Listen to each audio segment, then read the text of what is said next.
So I'll just start from kind of like the very beginning. So Ryker, he started declining. So he started losing like speech and just anything. He wasn't learning anymore. Right after his 6th birthday, we thankfully got into the right doctors, and he was diagnosed with a brain tumor. He had major surgery to remove his brain tumor. The tumor was all around his optical nerves, so that's what impaired his vision. And he lost all of his vision. So we were on a walk on the waterfront, and Ryker was in a stroller because he had lost so much strength in his legs and everything. He couldn't walk very much. And we see this group of people with canes.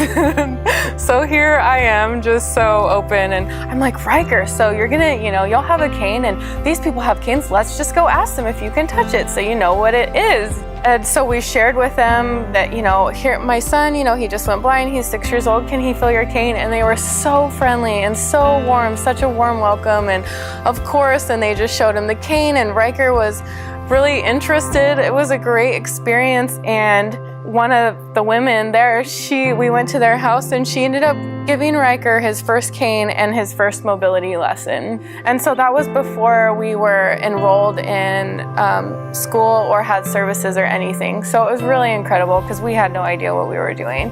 I remember just thinking, and I worried so much, how are they going to get Ryker on the kayak or on the paddleboard, and like, how do you even do this? I was just so like trying to protect him from falling and everything, and it felt overwhelming to do anything, even go to the grocery store. I didn't know how to do that.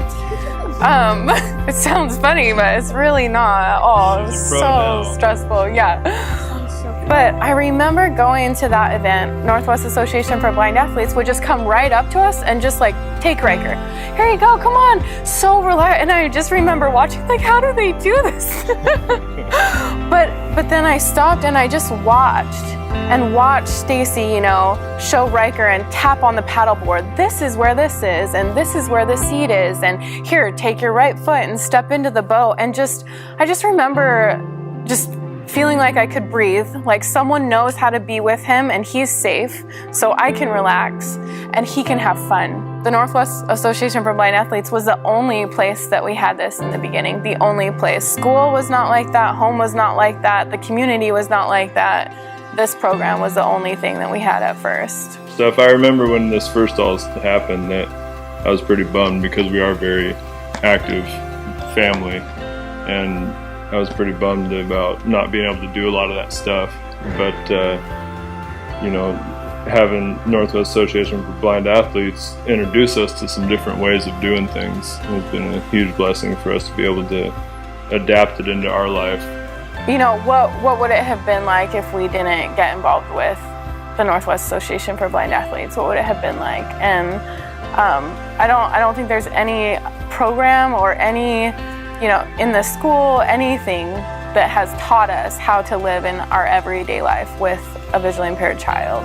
So, I don't even want to think of what it would be like without the program. So, I think that it's been a huge blessing. It's changed our life. It's helped Ryker to be able to grow and experience things that I honestly wouldn't have been able to do without these resources as a mom. So, it's been good for us. So thank you. Thank you. For everything you guys do. It's amazing. Amazing.